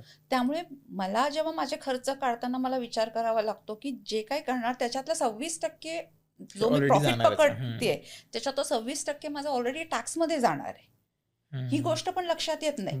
लोक काय विचार करतात, हे सगळं झालं ठीक आहे, मग तुला तू 5% प्रॉफिट लावतोय म्हणजे तुला 100 रुपये दर बॉक्स मागे प्रॉफिट मिळतोय. नाही, मला 100 नाही मिळत आहे. मला 26 माझे टॅक्सला स्ट्रेट वे जात आहेत. बरोबर. इनडायरेक्ट म्हणजे जे इनडायरेक्ट खर्च आहे ते आपण त्याच्यात कुठेही पकडत नाही. हा आपण स्ट्रेट वे प्रॉफिटवरचा 26% टॅक्स पकडतो. आणि इथं पळवाटा नाहीये. आता तुम्ही ते एवढे वर्ष मला पण माहिती आहे की किती स्ट्रिक्ट रूल्स आहेत. इथल्या ज्या HMRC जे आहे गव्हर्नमेंटची, जी फार बारकाईने लक्ष ठेवतात. कधी कधी आम्हाला पण 5-6 वर्षापूर्वीचे रेकॉर्ड मागतात. काय सांगताय? हो, म्हणजे म्हणजे आता काही मागच्या वर्षी आम्हाला आलं होतं की तुमच्या हे 5-6 शिपमेंट्स आल्या होत्या. त्याच्यामध्ये हा माल होता. तर तो एक्झॅक्टली काय होता त्याचा तुम्ही फोटो पाठवा. तो आय थिंक आपण तेव्हा तो युगांडावरनं पीनट्स आले होते. तर मग ते कुठल्या फॉर्ममध्ये होते, काय होते, मग त्याचे सगळे फोटोज, किती बॉक्सेस होते, काय डॉक्युमेंटेशन, हे जवळजवळ 5 ते 6 वर्षापूर्वीचं त्यांनी क्लिअरिंग एजंटचे काय डॉक्युमेंट्स आहेत हे सगळं मागितलं होते. जे इथे ह्या देशामध्ये एक आहे की तुम्हाला तुमचं जे पेपरवर्क म्हणतो, जे आपल्याकडे जी कागदपत्र सांभाळायची जी आहे पद्धत आणि इकडच्या याच्यामध्ये थोडा फरक आहे. पण इकडच्या देशांमध्ये तुम्हाला ती कागदपत्र व्यवस्थित त्या प्रकारे मेंटेन करावी लागतात, ठेवावी लागतात. कारण ते तुम्हाला कधी काही विचारतात आणि तुम्हाला त्याचं उत्तर देता आलं पाहिजे. तर त्यामुळे तुमचं तुम्ही जे काही बिझनेस करताय त्या संदर्भात तुम्ही काय आणताय, काय तुमच्याकडे सगळं व्यवस्थित क्लीन त्याचं तुमच्याकडे रेकॉर्ड पाहिजे, तुमच्याकडे त्याचा पेपरवर्क ट्रेल पाहिजे. मला वाटतं की ह्याच्यातून एका शेतकऱ्याला पण कळेल की काय कॉस्ट कन्सिडर केला पाहिजे आणि एखादा इम्पोर्टर की जो विचार करतोय त्यानं पण हा विचार केला पाहिजे. दिसताना असं दिसतंय की 400ची गोष्ट तुम्ही तिकडे 4000 विकालाय म्हणजे तुम्ही इतकी कमवालाय, पण that is not the reality. खूप छान होते. त्याच्यात एकच म्हणजे ऍड करायचं की जी आम्ही ₹300 एअरफ्रेटचा खर्च आहे हा UK साठी आहे. हे जर तुम्ही युरोपला गेलात तर मे बी तो 350 होईल. बरोबर. अमेरिकेला गेलात तर मे बी 400-500 रुपये पण होऊ शकतो. तर त्या कुठल्या तुमच्या डेस्टिनेशन, कुठल्या देशात तुमचा माल जातोय, ऑस्ट्रेलियाला जातोय, जपानला जातोय, अमेरिकेला जातोय का इंग्लंडला जातोय, त्या एअरफ्रेटनुसार त्याची किंमत कमी जास्त होते. चालेल. नेक्स्ट क्वेश्चन आहे की तुम्ही कधी फेल झालात का आणि असं वाटलं की ते सगळं संपलंय, तो क्षण काय होता आणि ह्याच्याच रिगार्डिंग मग इन्शुरन्स कसं ह्यात हेल्प करते, आणि मला हे खास करून तुमच्याकडून ऐकायचं आहे. अगदी खरं सांगायचं म्हणजे पहिले 5 वर्ष आम्हाला खूप कष्ट करावे लागले. म्हणजे पहिले 5-6 वर्ष आम्ही खूप कष्ट केलेत आणि आम्ही बिझनेसमधनं काही पैसे घेतले नाहीत. म्हणजे सगळं अकाउंट्स आणि बिझनेसचं फायनान्स मी बघायचे. आम्ही आपले दर 3-4 महिन्याला बाबा आपले येणी किती आहेत, देणी किती आहेत, काय उरतायत. म्हणजे हा ॲक्च्युली ही गोष्ट तुम्हाला केली पाहिजे की दर 2-4 महिन्याला तुम्ही एक साधारणतः तुमची आता येणी किती आहे, देणी किती आहे, सेल्फ असेसमेंट. म्हणजे तुमच्या आता जर आम्ही बघितलं तुमची येणी किती आहे, देणी किती आहे, तर येणी फक्त 50,000 आहेत, देणी आपली 1 लाख आहेत, तर ती 50,000 आपल्याला परत उभं करायची क्षमता आहे का, नसेल तर काय, म्हणजे हे सुद्धा तुम्हाला विचार करता आला पाहिजे. म्हणजे पहिले 5 वर्ष जेमतेम आमचा नो प्रॉफिट नो लॉस वरती झाला आणि 5व्या वर्षी म्हणजे लिटरली असं झालं की त्या वर्षी आम्हाला फक्त 10,000 प्रॉफिट दिसत होतं. म्हणजे मी त्या दिवशी अक्षरशः रडले होते की नाही, मी सचिनला म्हटलं आपण 1 वर्ष द्यायचं अजून, जर आपल्याला प्रॉफिट नाही मिळालं ह्याच्यातनं तर आपण बंद करायचं नाही. आणि हे कुठेतरी तुम्हाला करावं लागतं, कारण 5 वर्ष आम्ही दिवस रात्र कष्ट केलेले आहेत. म्हणजे आम्ही 2-2, 3-3 तास पण झोपलेलो नाही आहोत रात्री. काय सांगते? म्हणजे आम्ही आणि पडेल ती कामं. म्हणजे इथे कसं की तुम्हाला मॅन पॉवरला खर्च लागतो, त्याच्यामुळे सगळीच कामं म्हणजे स्वतः करू शकते तेवढं सगळी कामं केलेली आहेत आम्ही. म्हणजे बॉक्सेस उचलणं, माल टाकणं, कंटेनर्स मोकळे करू, म्हणजे माल उतरवून घरी आणणं, लोकांच्या घरी बॉक्सेस पोचवणं, सगळी हमालीची कामं पासून ते अगदी पेपरवर्कची, बँकेचे मीटिंग्स, सगळं म्हणजे सगळी, म्हणजे इंडियात जसं P2P कन्सेप्ट आहे, प्यून टू प्रिन्सिपल, तसा आम्ही तो केलेला होता. त्यामुळे 5-6 वर्ष, पहिल्या 5 वर्षात कुठेतरी आमचं ब्रेक इव्हन असं होत होतं की बाबा ठीक आहे, दिसतंय प्रॉफिट नाही दिसत आहे पण लॉस नाही करत आहे आपण, ठीक आहे, 1-2-4 हजार पुढे मागे होत आहेत, ठीक आहे, सस्टेनेबल आहे, बिझनेस वाढतोय, दिसतंय, पण हातात काहीच येत नव्हतं. पण एक माझ्या मते 5-6 वर्षानंतर आम्हाला ऍक्च्युली त्याचे रिझल्ट दिसायला लागले. कारण तेव्हापर्यंत लक्षात आलं कसं होतं की ह्याच्यात प्रॉफिट मार्जिन जास्त नाहीये होलसेलमध्ये. 4%, 5% वरती तुमच्या हातात काहीच पैसे येत नाहीत. जोपर्यंत तुमचं व्हॉल्यूम वाढत नाही तोपर्यंत तुमच्या हातात पैसे येत नव्हते. हे कसं हळूहळू म्हणजे जेव्हा करत गेलो तेव्हा लक्षात आलं. पहिल्या वर्षी 50,000 डझन आंबा आम्ही आणला नाही, तेवढं त्यातलं माहिती पण नव्हतं किंवा काही इनिशियल. पण तेव्हा कळालं की ठीक आहे, जर तुम्ही 2,000 डझन आंबा आणताय तर त्यातनं तुम्हाला तर काहीच मिळत नाही. बरोबर. आणि इनफॅक्ट बऱ्याच वेळा आंब्याच्या बाबतीत तर म्हणजे मी तर म्हणेन की आंबा असं मी एक आपल्या देशात म्हणजे कोकणातला महाराष्ट्रातला आंबा यावा, लोकांना माहिती व्हावी म्हणून येतो. म्हणजे बऱ्याच वेळा आंब्यात तर आम्ही जेमतेम ब्रेक इव्हन करतो. प्रॉफिट तर माझ्या मते आम्ही केलं असेल नसेल आम्ही जास्त विचार नाही केला. सेंटिमेंटल व्हॅल्यू जास्त आहे हा, थोडी. म्हणजे आंबा आम्ही आमचं फार literally- प्रेम आहे आम्हाला खरं सांगत. तर त्या दृष्टीने आम्ही हे नाही केलं. आणि जसं म्हटलं की तुम्हाला सेल्फ असेसमेंट केली पाहिजे दर काही महिन्याला. आणि काय होतं शेवटी पैशाचं तुम्हाला हे काही करता येत नाही. म्हणजे तुम्ही बाकी काही कारणं देऊ शकता, हे करू शकता, पण महिन्याच्या शेवटी जेव्हा 4 लोक तुमच्या घराबाहेर येऊन पैसे मागतात, तुमच्याकडे पैसे पाहिजेत, तुम्ही त्याला काही करू शकत नाही. बरोबर. तर तुम्हाला हे स्वतःच, आता प्रत्येकाला आपण जेव्हा साधारणतः कुठेही बाहेर जातो आपण विचार करतो पाकिटात 50 रुपये आहेत, तुम्ही जाऊन काय 100 रुपयाची वस्तू विकत घेणार नाही. तर तसंच बिझनेसच्या बाबतीत सुद्धा तुम्हाला केलं पाहिजे की आपण खरंच करू शकतोय का. कारण बऱ्याच वेळा नाही होत. म्हणजे असं नाही की इथे तुमचे कष्ट कमी पडतात, हे होतात, पण पैसा हा असा गोष्ट आहे की कितीतरी वेळा तुम्हाला लोक फसवतात, पैसे देत नाहीत, कितीतरी वेळा तुमच्याकडनं पैसे जास्त जातात. तुम्हाला एखादा माल मागच्या आठवड्यात तुम्ही 50 रुपयाला घेतला होता, ह्या आठवड्यात काही कारणामुळे तुम्हाला 250 रुपये द्यावे लागले होते त्याचे. पण ते तुम्ही ही कारणं दुसऱ्या लोकांना नाही देऊ शकत ना. बरोबर, राईट. आणि मग ह्यात जसं तुम्ही सांगितलं की इन्शुरन्स, त्याच्याबद्दल थोडी तुम्ही इनिशियल माहिती द्याल काय? मी जसं मगाशी सांगितलं की जो विमानामार्गे जो माल येतो, एक्सपोर्ट होतो, त्याला इन्शुरन्स मिळत नाही. पण जो बाय सी येतो, समुद्रामार्गे येतात, द्राक्ष किंवा नारळ, कांदा, यांना तुम्हाला इन्शुअर करूनच पाठवावा. कारण त्याच्यामध्ये ट्रान्झिट टाईम खूप असतो. आणि तो इन्शुरन्स केला आणि त्याच्यामध्ये काही झालं तर जे काही नेसेसरी त्याचे फॉर्मॅलिटीज आहेत तो कम्प्लीट करून तुम्ही इन्शुरन्स. मग हा इन्शुरन्स तुम्ही जो सांगताय हा ॲज अ इम्पोर्टर किंवा एक्सपोर्टर तुमच्यासाठी की हा शेतकऱ्यांना प्रोटेक्ट करण्यासाठी तुम्ही लोकांसाठी? मग हा इन्शुरन्स शेतकऱ्यांनी शक्यतो करूनच त्यांचा माल पाठवला पाहिजे. बरोबर. हा जे सीने ideal way आहे. पाठवतात ना, ते जर त्यांनी तो माल विकलाय, मुंबईपर्यंत विकलाय का लंडनपर्यंत विकलाय, जर त्यांनी मुंबईपर्यंत विकला तर त्यांना इन्शुरन्सची काही गरज नाही. जो कोणी इम्पोर्टर आहे या देशातला त्याने तो घ्यावा आणि ते घेतात शक्यतो. जर त्यांनी त्या देशापर्यंत माल पाठवत असेल तर सीने जाणारा माल त्यांनी इन्शुअर करावा. बरोबर. आता जसं मी कोल्हापूरचं आणि माझं गाव धामोड राधानगरी, आमची एक 4-4.5 एकर शेती आहे की ज्यात ऊस पिकला जातोय.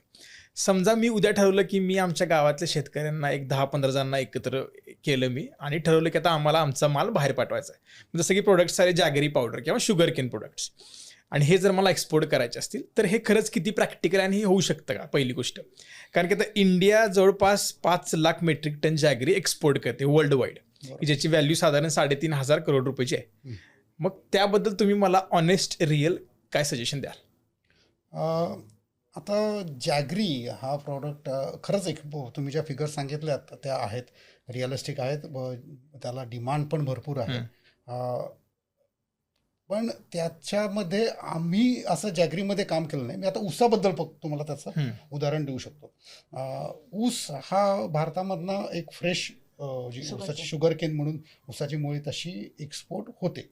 म्हणजे जसं जो आपण ऊसाचा रस करण्यासाठी जो ऊस लागतो तो डायरेक्ट रॉ ऊस तो होतो. तर ते जर तो जर एक्सपोर्ट करायचा असेल आणि तेवढं तुमच्याकडे प्रोडक्शन असेल, जसं मी सांगितलं की तुम्ही तर 1200 किलो किंवा 3000 किलो एवढं तुमचं जर प्रोडक्शन असेल आणि त्याची व्हॅल्यूचं चांगली तुम्हाला रिटर्नमध्ये मिळत असेल तर तुम्ही करायला काहीच हरकत नाही.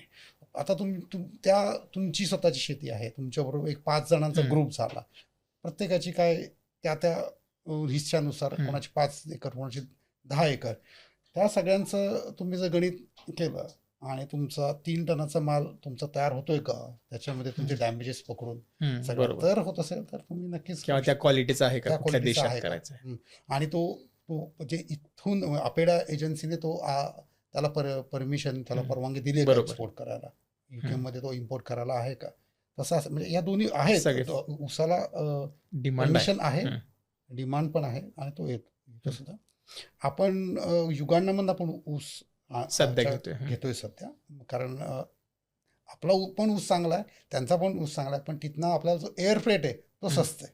बरोबर, त्यामुळे आपण तिथं हां. प्रेफर करतो. त्यामुळे तिथले 10 किलो आणि नाही, त्यामुळे- भारतातनं आलेले ऊसाची 10 किलोची किंमतीत ती फरक पडतो. किमतीत फरक पडतो. कारण आपल्याला एअरफ्रेट भारतातनं ₹350 रुपये, तोच युगांडावरनं आम्हाला साधारण ₹150 किलो म्हणजे जवळपास निम्मा आहे. निम्मा आहे. त्याच्यामुळे काय होतं की जसं जसं सचिननी उसाचं एक्झाम्पल दिलं तसं कुठलाही प्रोडक्ट जर तुम्हाला एक्सपोर्ट करायचा आहे, सगळ्या प्रोडक्ट्सना वाव आहे, पण हे पण आपल्याला बघायला लागतं की त्या कम्पॅरिझननी दुसऱ्या देशातला प्रोडक्ट येतोय आणि तो कितीला विकला जातोय आणि आपल्या ह्याची किंमत किती पडतीये. बरोबर. कारण किमतीत हे जसं एअरफ्रेट एक मेजर फॅक्टर पडतो, ड्युटी एक मेजर फॅक्टर पडतं. तर त्याच्यामुळे ह्या सगळ्या गोष्टी पण तुम्हाला बघाव्या लागतात. आणि काय काय वेळेला काय होतं, काय काय लोक एक स्पेसिफिक ह्याच्यातलाच माल प्रिफर करतात. म्हणजे फॉर एक्झाम्पल कसं की आपल्याला आंबा कुठलाही असला तरी आपल्याला हापूस आंबाच लागतो. बरोबर. तुम्ही 10 प्रकारचे आंबे ठेवाल पण नाही मला हापूसच लागतो, मग तो भलेही महाग असेल मी तो घेईन, पण मग तेवढे लोकांचे पैसे द्यायची तयारी आहे का? नाही तर बरोबर. किती वेळा काय म्हणाल, नाही हापूस आंबा तुम्ही मला 100 रुपयाला विकताय, मला साधा आंबा 10 डझनला विकतोय, ह्याच्यात आणि ह्याच्यात मला काही चवीत फरक वाटत नाही, मी 10 वाला घेतो, मला नकोच आहे हापूस. मग अशा वेळेला मग तुमचा माल कितीही चांगल्या क्वालिटीचा असला तरी तो विकला जाईल याची गॅरंटी नाही, किंवा किती व्हॉल्यूम मध्ये. कारण तेवढ्या काही काही लोक म्हणतील नाही ठीक आहे तो 100 असू दे 200 असू दे आम्ही हापूसच घेतो, पण असे घेणारे लोक किती आहेत? कारण शेवटी इम्पोर्ट आणि एक्सपोर्टमध्ये तुम्हाला क्वांटिटी आणि बल्क हे पाहिजे. त्यामुळे एक्सपोर्टिंग इज अ शब्द आठवत नाही, व्हॉल्यूम गेम म्हणतात. व्हॉल्यूम Volume गेम, game बरोबर, अगदी व्हॉल्यूम गेम. जर आज मी ठरवलं की मला इम्पोर्ट एक्सपोर्ट सुरू करायचं, तर नेक्स्ट 12 महिन्याच्या स्टेप बाय स्टेप प्रोसेस माझी काय असेल?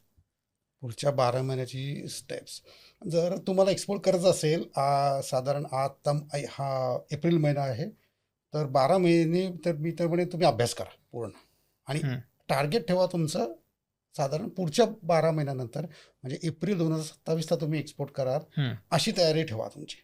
तो 12 महिने तुम्ही पूर्ण सायकल समजून घ्या की 12 महिन्यात आपल्याकडे काय काय प्रकार होतात, तुम्ही काय करू शकता एक्सपोर्ट. तुमच्याकडे समजा मी 5 प्रॉडक्ट तुम्ही शेतीत तुम्ही लावले आहेत, त्याच्यामध्ये ते 12 महिने तुमच्याकडे येणार आहेत का, त्याचा तुम्ही अभ्यास करा.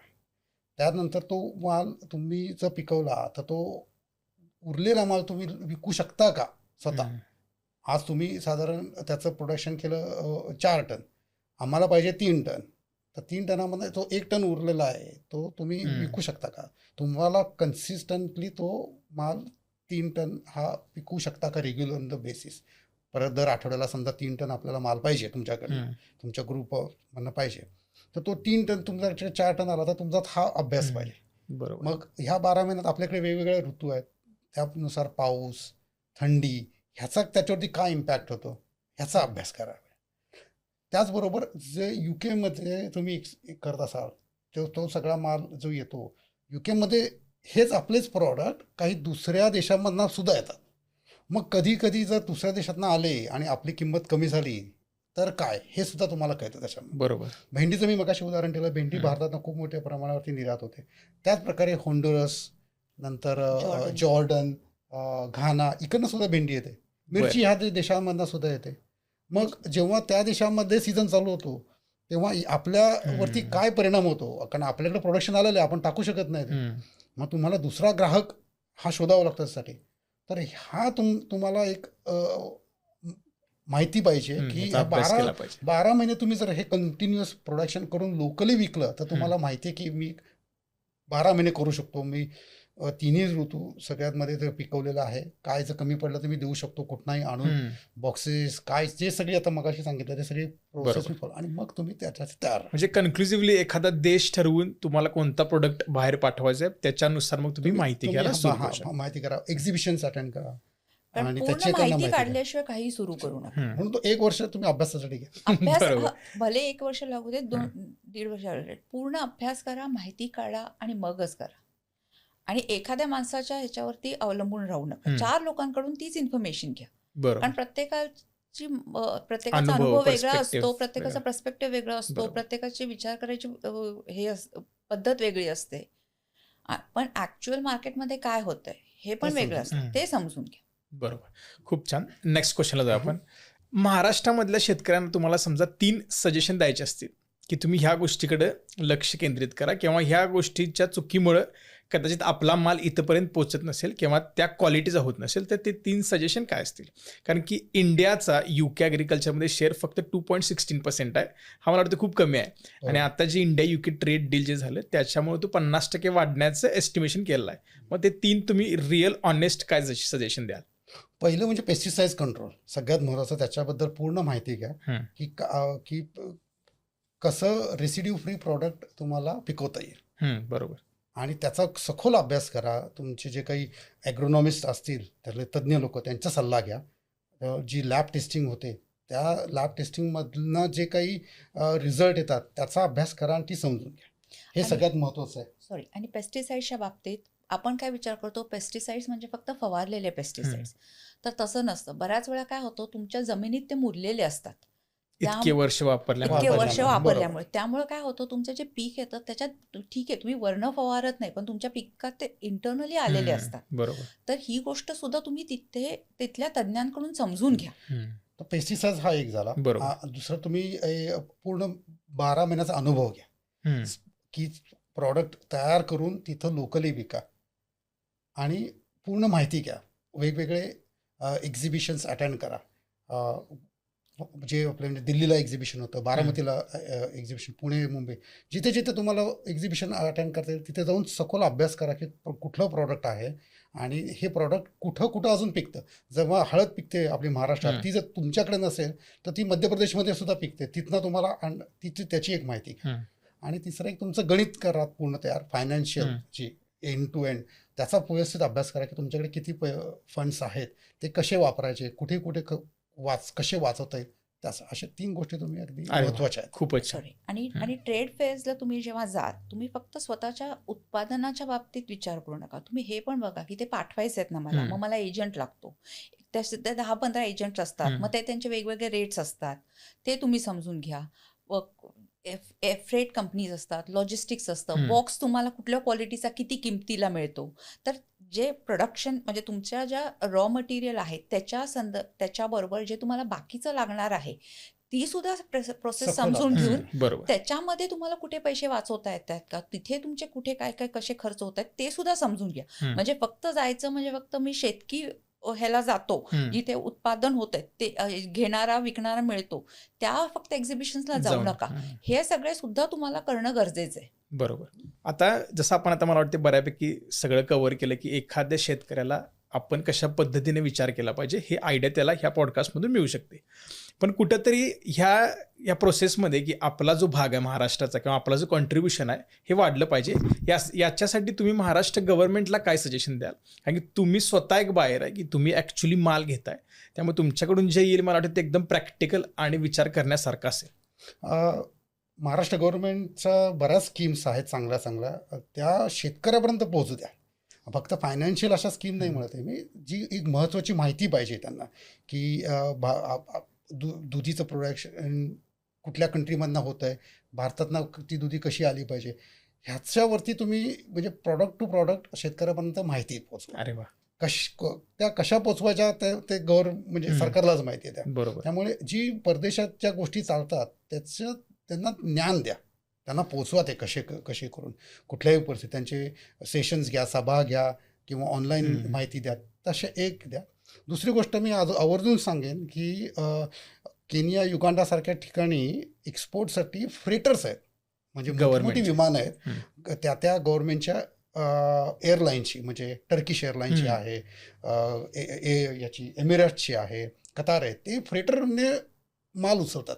त्यामुळे त्यांची कॅपॅसिटी खूप आहे माल उचलायची. केनिया युगांडामध्ये इतका माल येतो की ते पूर्ण 80 टन भरून ते म्हणजे विमानात फक्त भाजीपाला भरलेला असतो. म्हणजे जसं की आपण लॉरी असते की ज्याच्यात फक्त भाज्या भरल्या, तसं विमानं अशी येतात की ज्याच्यात फक्त माल भरलेला असतो. आता सध्या आपला काय होतं, पॅसेंजर म्हणजे ज्या विमानात लोक बसून येतात त्याच्यातूनच आपला माल येतो. मग त्याच्यामुळे काय होतं, तुम्हाला रिस्ट्रिक्शन येतं. आणि हे जर तुम्ही फक्त भाजी वगैरे आणत असाल तर तुम्हाला बट नॅचरल तिथे तुमचं कॉस्ट वाचतो. जसं मग अशी मी सांगितलं की आम्हाला ऊस तिकडनं परवडतो कारण आम्हाला एअर फ्रेट स्वस्त आहे. जर भारताने युकेमध्ये एवढा UK टू आणि भारतामध्ये इतक्या फ्लाईट्स आहेत, त्याच्यामध्ये एक फ्रेटर जरी टाकला आणि वाहतूक केली तरी ती तर cost फार कुठेतरी फार कमी. उपयोगी फार पडेल पडेल. आणि बिझनेस वाढेल याच्यामध्ये. बरोबर. हे एक मी नक्कीच सांगेन. आणि जसं मगाशी सचिन म्हणत होते की माहिती दिली पाहिजे, तर त्याच्यामध्ये फक्त प्रोडक्शनची नाही तर सॉर्टिंग, ग्रेडिंग, पॅकेजिंग आणि ह्याच्यावर स्टँडर्डायझेशन आणि त्याच्याबरोबर कॉस्टिंग काढणं हे सुद्धा म्हणजे फिगर्स जे आहेत, पेपरवर्क मेंटेन करणं, हे 2 फॅक्टर्स सुद्धा तेवढेच महत्वाचे आहेत ज्याची आपल्याकडे जे पूर्णपणे इग्नोर केले जातात. एक तर कॉस्टिंग काढणं. कॉस्टिंग म्हणजे फक्त रॉ मटेरियलची किंमत नाही, तर त्याच्यात काय काय आहे हे त्यांना समजलं पाहिजे. आणि दुसरं, तुम्हाला काय काय कागदपत्र मेंटेन करायला लागतात. हा ठीक आहे, मी हे सर्टिफिकेशन चालतं असं नाही, त्याला काय ऍक्च्युअल कागदपत्र लागतात ते समजून घेतलं पाहिजे आणि ते तुम्हाला ज्ञान त्यांना दिलं पाहिजे. म्हणजे कुठेतरी मला वाटते गावात किंवा तालुका लेवलला गव्हर्नमेंट कडून असे काहीतरी सेंटर्स केले पाहिजेत बरोबर. की आपल्या भाषेतला आपलाच माणूस सोप्यामध्ये सांगतो की बाबा हे असं असं केलं पाहिजे किंवा ही प्रोसेस आहे आणि तू ह्या प्रोसेसमध्ये इथं आहेस सध्या आणि तुला हे काम केलं पाहिजे. बरोबर. खूप प्रॅक्टिकल आणि मस्त मला वाटतं सजेशन होतं. लास्ट क्वेश्चन घेतो. आपल्या चॅनलचं नाव आहे की the hunt with Arihant. So what are you guys still hunting आणि वाय? हा फारच ट्रिकी क्वेश्चन आहे. व खरं सांगू का, आम्ही पैशाकडे कधी बघून काम नाही केलं. आम्ही की आम्हाला बिझनेस नाव व्हावं, पैसे व्हावे, हे ही सेकंडरी गोष्ट आहे आमच्यासाठी. की कुठून तरी आपला माल आला पाहिजे. जसं आंबा आम्ही घेतला की आंबा आपला आला पाहिजे, तसंच मग एक एक गोष्टी आम्ही ॲड करतो वेगवेगळ्या देशामधनं. आता सध्या आपण 11 देशामधनं माल इम्पोर्ट करतो. अरे वा. तर आता आम्ही जेव्हा इम्पोर्ट करतो तेव्हा बरेचसेच लोक आमच्या वरती डिपेंडेंट आहेत. इकॉनॉमीमध्ये काहीतरी कुठेतरी आमचा प्रवास हातभार लागतो. त्याच आम्हाला खूप सॅटिस्फॅक्शन आहे. म्हणजे कुठेतरी आज जेव्हा आम्ही आंबा सुरू केला, आम्ही पहिल्या वर्षी 1000 डझन पण आंबा आणला नव्हता. आज आमचा कुठे 50,000 डझनच्या वरती आंबा येतो. तेवढा आंबा आपण इथे खपवू शकतो. अरे वा. आणि म्हणजे जेव्हा आपण आंबा सुरू केला, आणि इथे कसं मोस्टली गुजराती लोकांची किंवा यांची दुकानं आहेत, तेव्हा आम्ही आंबा न्यायचो. म्हणजे इनिशियली 1-2 वर्षापूर्वी त्यांना दाखवलं की हा कोकणातला आंबा आहे, ही किंमत आहे. तर आम्हाला किती जर दुकानदार स्पष्टपणे तोंडावरती म्हणायचे, तुम्ही हा 2nd ग्रेड 3rd ग्रेड आंबा आणला तर इथे कोण घेणार? आंबा, हापूस आंबा हा चांगला गुजरात नाही तर साऊथ इंडियामध्ये असतो. कोकणातल्या आंब्याला कोणी विचारतही नाही, अशी इथे दुकानदारांची टेंडन्सी होती. हा, तर त्यामुळे दॅट इज व्हॉट आम्हाला असं त्याच्यातच समाधान आहे. म्हणजे जो आपल्या देशातनं माल आला आणि तो इथे विकला, ह्यात आम्हाला खूप समाधान आहे. आणि कोणाला तरी त्यातनं 2 पैसे मिळाले, आम्हाला सुद्धा पैसे मिळाले, नो डाऊट त्याच्यात. पण पैसा हा हे सेकंडरी आहे. आपल्या देशातनं आलेला माल विकणे हा एक, आणि लोकांना उत्पन्न मिळावं, ही एक आमच्यात. आणि कुठेतरी मला तुम्ही त्या प्रोसेसमध्ये खूप महत्त्वाचा रोल करता की शेतकऱ्यांना डायरेक्ट फायदा होतो तुमच्यामध्ये. जसं आपला शेतीप्रधान देश आपण म्हणतो आणि महाराष्ट्र तर शेतीसाठी खूप फेमस आहे. खूप छान वाटलं मला आणि थँक्यू सो मच, तुम्ही तुमचा आज वेळ दिला. आणि कुठेतरी शेतकरी बांधव जे आपले हा पॉडकास्ट बघत असतील, होपफुली तुम्हाला हा युजफुल वाटेल. मी सरांचे डिटेल्स खाली देतो. तुम्हाला जर वाटत असेल की आत्ता जे आम्ही डिस्कस केलं आहे त्यात कुठेतरी आम्ही त्या प्रोसेसमध्ये आहे आणि कदाचित आम्ही सप्लाय करू शकतोय, तुम्ही प्लीज त्यांना रिच आउट व्हा. आणि थँक्यू सो मच. जय हिंद, जय महाराष्ट्र. थँक्यू.